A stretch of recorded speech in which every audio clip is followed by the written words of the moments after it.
तो फ्रेंड्स, आज का टॉपिक है गुलाब का पौधा। अगर आपके गुलाब के पौधे में नई ग्रोथ नहीं आ रही है, गुलाब के पौधे में किसी भी तरह की कोई नई पत्तियां, नई ग्रोथ आप नहीं देख पा रहे हैं, तो आज की इस वीडियो में मैं वो ट्रिक और टिप्स बताऊंगी कि आपके अपने गुलाब के पौधे में किस तरह से नई ग्रोथ आप पा सकते हैं। जैसा कि आप देख पा रहे हैं, मेरे गुलाब के पौधे में नई नई बेसल सूट्स निकल रही है। जो बेस आती है वो सूट बहुत ही मजबूत रहती है। तो आप वीडियो में बने रहिएगा, आपको पता चलेगा कि गुलाब के पौधे में नई ग्रोथ किस तरह से लेना है। ठंड के मौसम में गुलाब के पौधे में नई ग्रोथ आती है और फ्लावरिंग भी बहुत अच्छी होती है, क्योंकि गुलाब के पौधों का जो सीज़न रहता है वो ठंडी का मौसम ही रहता है। ठंडी के मौसम में अच्छी तरह से ग्रोथ भी होता है, फ्लावरिंग भी होती है। लेकिन इस समय ठंड के मौसम में अगर आपके गुलाब के पौधे में किसी भी तरह की कोई ग्रोथ नहीं दिख रही है, या तो फिर आप नया पौधा भी लगाए हैं तो भी उसमें आप कोई ग्रोथ नहीं देख पा रहे हैं, या तो फिर आपका पुराना पौधा है उसमें किसी भी तरह की कोई कलियां नहीं बन रही हैं, तो गुलाब के पौधे के कुछ केयर टिप्स रहती है जिसको आपको उस तरह से गुलाब के पौधे की केयर करनी चाहिए। तभी आप देख पाएंगे आप अपने गुलाब के पौधे में अच्छी फ्लावरिंग पा सकते हैं।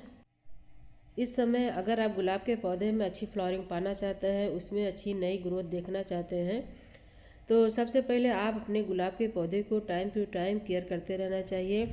गुलाब के पौधे में नाइट्रोजन, फास्फोरस और कैल्शियम की कमी जब हो जाती है, तभी उसमें किसी भी तरह की कोई ग्रोथ नहीं देख पाते हैं। तो पौधे में नाइट्रोजन, फास्फोरस और कैल्शियम की कमी को आपको महीने में एक बार ज़रूर पूरा कर देना चाहिए, ताकि इसमें गुलाब के पौधे में नई ग्रोथ, नई ब्रांच हमेशा इसमें आती रहे। गुलाब के पौधे में नाइट्रोजन की कमी को पूरा करने के लिए आपको महीने में एक बार वर्मिंग कंपोस्ट या काउडंग कंपोस्ट आप अपने पौधे में दे सकते हैं। वर्मी कंपोस्ट में बहुत ही अच्छी मात्रा में नाइट्रोजन रहती है। इसके अलावा आप वर्मी कंपोस्ट के अलावा और भी ऐसे खाद हैं जिसका खाद का आप इस्तेमाल कर सकते हैं, चाहे ऑर्गेनिक खाद या फिर होममेड खाद अपने पौधे में देकर बहुत ही अच्छी तरह से ग्रोथ आप पा सकते हैं।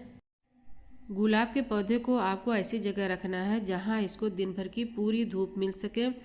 वैसे तो आजकल कोहरे की वजह से धूप नहीं निकल रही है, इस वजह से भी गुलाब में ग्रोथ आप नहीं देख पा रहे हैं। लेकिन आप गुलाब के पौधे को ऐसी जगह रखिए जहां जैसे ही धूप निकले इस पर धूप की किरणें पड़े, धूप की रोशनी इस गुलाब के पौधे पर ज़रूर पड़े, क्योंकि रोशनी की वजह से गुलाब के पौधे में जो ग्रोथ का हार्मोन लेवल रहता है वो एक्टिवेट हो जाता है। तो गुलाब के पौधे में आप नई ग्रोथ, नई ब्रांच आप पा सकते हैं। पूरी दिन भर की धूप में आपको गुलाब के पौधे को रखना है। अगर आपके पास कोई ऐसी जगह नहीं है, फिर भी गुलाब के पौधे पर 2 से 3 घंटा या 4 घंटे की धूप पौधे को ज़रूर मिलना चाहिए। तभी आप देखेंगे उसमें नई नई कलियाँ भी आती रहेंगी और पौधा आपका हेल्दी और बिल्कुल स्वस्थ रहेगा। इसके अलावा आप अपने पौधे में टाइम टू टाइम प्रूनिंग करते रहना चाहिए। जैसा कि आप देख रहे हैं हमारे गुलाब के पौधे में नई नई ग्रोथ उसमें निकल रही हैं, नई नई इसमें ब्रांच आ रही हैं। अगर आपके गुलाब के पौधे में गुलाब आया है, तो गुलाब अगर सूख चुका है तो आप अपने पौधे में ऊपर ऊपर की टिप्स ज़रूर काट दिया करें। प्रूनिंग करना सबसे बेहद ज़रूरी काम रहता है गुलाब के पौधे के लिए। आप अपने पौधे को बराबर सभी महीने में गुलाब के पौधे में प्रूनिंग करना चाहिए। लाइटली प्रून करने से पौधे में ग्रोथ तेज हो जाती है, नई नई ब्रांच निकलती हैं। अगर आप पौधे में प्रूनिंग नहीं करेंगे तो उसमें आप नई ब्रांच नहीं देख पाएंगे। अगर आपके पौधे में फूल नहीं है तो भी आपको ऊपर ऊपर के टिप्स ज़रूर काट देना चाहिए। पौधे को प्रूनिंग करते रहना चाहिए, लाइटली प्रून। गुलाब का पौधा एक ऐसा पौधा रहता है, आप चाहें तो सालों साल इसे फूल ले सकते हैं, लेकिन जब इसका सीज़न रहता है तो उसी सीज़न में आप ज़्यादा से ज़्यादा फूल पा सकते हैं। पूरा पौधा फूलों से भरा रहेगा। तो आपको इसको दिन भर की धूप के साथ साथ इसको प्रूनिंग भी करना है। इसके अलावा फ्रेंड्स, आप अपने गुलाब के पौधे में ज़्यादा पानी भी ना दें। क्या होता है कि अगर आप ज़्यादा पानी इसमें देते रहेंगे तो मिट्टी में फंगस लग जाती है। वैसे भी ठंड का महीना चल रहा है और कोहरे की वजह से मिट्टी में नमी बने हुआ है। अगर आपके साइड में धूप निकल रहा है तो मिट्टी की आपको लगे कि जब ऊपरी परत सूख चुकी है तभी आप उसमें दोबारा पानी दीजिए। बहुत ज़्यादा पानी का इस्तेमाल नहीं करना है। तो यहाँ पे देखिए मेरे गुलाब के पौधे में नई नई ग्रोथ आ रही है, लेकिन इसको जो हमारे गुलाब के फूल सूख चुके हैं उसको हमें काट कर हटाना है। जब मैं इसको गुलाब के फूल को काटूंगी तभी जो नई ग्रोथ आ रही है वो एक्टिवेट हो जाएगी और बहुत जल्दी से ग्रोथ पर आ जाएगी। तो इतना तो आपको भी ध्यान रखना है कि आपको अपने पौधे को बराबर उसको प्रून करते रहना है। ऐसा नहीं है कि आपका फूल सूख चुका है तो उसी में पड़े रहे। आपको फ़ौरन ही जैसे फूल सूखे तुरंत 2-3 पत्तियों को लेते हुए, जैसा कि मैं आपको दिखा रही हूँ कि कहाँ से आपको काटना है, जहाँ से न्यू ग्रोथ स्टार्ट होती है उसके ऊपर से आपको ब्रांच को कट कर देना है। तब आप देखेंगे कि जो नई ब्रांच आ रही है फ़ौरन ही उसमें एक्टिवेट हो जाएगा और बहुत जल्दी से बढ़ जाएगा। तो जहाँ से ब्रांच आ रही है उसके ऊपर से मैं इस ब्रांच को काट दूँगी। तो बिल्कुल इसी तरह जैसा मैं दिखा रही हूँ वैसे ही आपको अपने ब्रांच को कट करना है। तब आप देखेंगे जो नई शूट्स आ रही है वो शूट्स बहुत तेज़ी से निकल कर आएगी। इस तरह से आप अपने गुलाब के पौधे को चेक करके ब्रांच को प्रून कर दिया करेंगे। महीने में आपको 1 बार या 2 बार पौधे को प्रून जरूर किया करें। जैसे आप ब्रांच थोड़ा नीचे से कट करेंगे तो नीचे से नई मोटी ब्रांच आती है। अगर आप सिर्फ फूल को काटेंगे तो जो ब्रांच आएगी वो पतली सी आएगी, और थोड़ा सा ब्रांच को लेते हुए कट करेंगे तो ब्रांच मोटी और हेल्दी आती है। मोटी ब्रांच पर नई और मोटी कलियां बनती हैं। जब मोटी कलियां आती हैं तभी उसमें फूल जो है बड़े साइज़ का आता है। तो आपको इतना ध्यान रखना है कि अपने ब्रांच को कहाँ से काटना है। इसके अलावा आप अपने पौधे में वर्मिंग कंपोस्ट, काउडन कंपोस्ट के अलावा कुछ ऐसे फर्टिलाइज़र आज मैं बताऊंगी जिसका इस्तेमाल आप अपने पौधे की मिट्टी में ज़रूर किया करें महीने में 1 बार। गुलाब के पौधे की मिट्टी में ज़्यादा दलदली मिट्टी नहीं रखना है, जैसा मैं दिखा रही हूँ बिल्कुल इस तरह की मिट्टी आपको रखना है। हल्की और भुरभुरी मिट्टी में हल्की फुल्की नमी रहे, तभी इस तरह की मिट्टी में गुलाब का पौधा ग्रोथ करता है।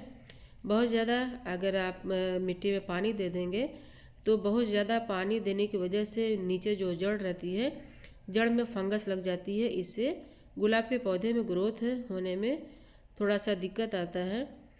अब बात आती है कि आप होममेड फर्टिलाइज़र अपने पौधे में क्या दे सकते हैं। तो ये है दाल, ये काली मसूर की दाल है। आप डेली बेस पर दाल बनाते ही हैं।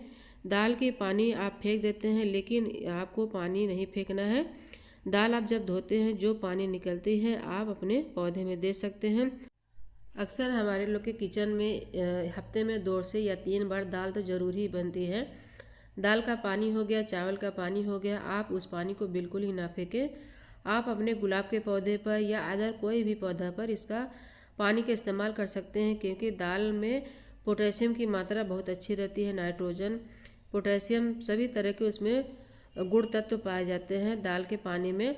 तो दाल के पानी के फेंकने के बजाय आप अपने पौधे में दे देंगे, तब आप देखेंगे कि आपके पौधे में नई नई ग्रोथ स्टार्ट हो जाएगी। वैसे गुलाब में आप खाद के साथ साथ दाल के पानी का इस्तेमाल महीने में 1 बार आपको ज़रूर करना है। तो किस तरह से मैं आपको सिर्फ सैंपल दिखा रही हूँ, वैसे आप समझ गए होंगे कि दाल का पानी कैसे निकाला जाएगा। तो इस तरह से आप दाल धोकर पानी जो निकल रहा है, सिर्फ दाल को छान कर आप पानी निकाल लीजिए, उसी पानी को आपको देना है। आप कोई सा भी दाल ले सकते हैं, अरहर की दाल, मसूर की दाल, चने की दाल, किसी भी तरह का कोई भी दाल हो। सिर्फ दाल के जब आप दाल धोते हैं जो पानी निकलता है उसी पानी का आप पौधे में इस्तेमाल कर सकते हैं। तो यहाँ पे देखिए हमने दाल को धो लिया है। इस तरह से आप पानी छान लीजिए और सिर्फ इसी पानी को आपको धोना है। अगर आपके पास दाल ज़्यादा है जो पानी निकलती है तो आप क्या करेंगे, उसमें और पानी मिलाकर आप अपने पौधे में दे सकते हैं। और जो आप चाहें तो इस तरह से अगर आप पौधे के लिए इस्तेमाल कर रहे हैं तो जो ये दाल बच गई इसको आप सुखा लीजिए। सुखाने के बाद उसका पाउडर बनाकर आप अपने पौधे में दे सकते हैं। दाल के पानी का इस्तेमाल आप एक तरीके से और भी कर सकते हैं, जैसे कि आप हफ्ते में अगर 1 बार अपने पौधे में दे रहे हैं तो उस पानी को आप चाहें तो अपने पौधे पर स्प्रे भी कर सकते हैं, क्योंकि पत्तियों के द्वारा जो पानी मिट्टी में जाती है इससे पत्तियां भी एक्टिवेट होती हैं और पौधे में ग्रोथ तेज हो जाएगा। तो जिस तरह से ये मैं दोबारा दाल को पानी निकाल रही हूँ, आप इसको देख लीजिए। इसी तरह से आपको बिल्कुल करना है। अब इस पानी को आप और पानी मिलाकर, ऐसे मैंने यहाँ पे बहुत थोड़ा सा दाल लिया है, इस वजह से बहुत ज़्यादा नहीं निकल रही है। लेकिन जब आप खाना बनाते हैं तो दाल उस हिसाब से, फैमिली के हिसाब से आप दाल बनाते होंगे, तो उस पानी को आप फेंकिए नहीं। उस पानी को आप स्प्रे बॉटल में भरकर अपने पौधे पे स्प्रे कर सकते हैं। तो महीने में एक बार इस तरह का आप अपने पौधे पर दाल के पानी का इस्तेमाल करेंगे तो पौधे में बहुत ही अच्छी तरह से ग्रोथ भी पाएंगे और पौधा कभी भी मरेगा भी नहीं और ना ही सूखेगा, हमेशा हेल्दी बना रहेगा। इसके साथ साथ महीने में एक बार आपको वर्मी कंपोस्ट, डीएपी, इन सभी खादों को आपको महीने में एक बार इस्तेमाल करना है, तभी पौधे में ग्रोथ अच्छी पाएंगे।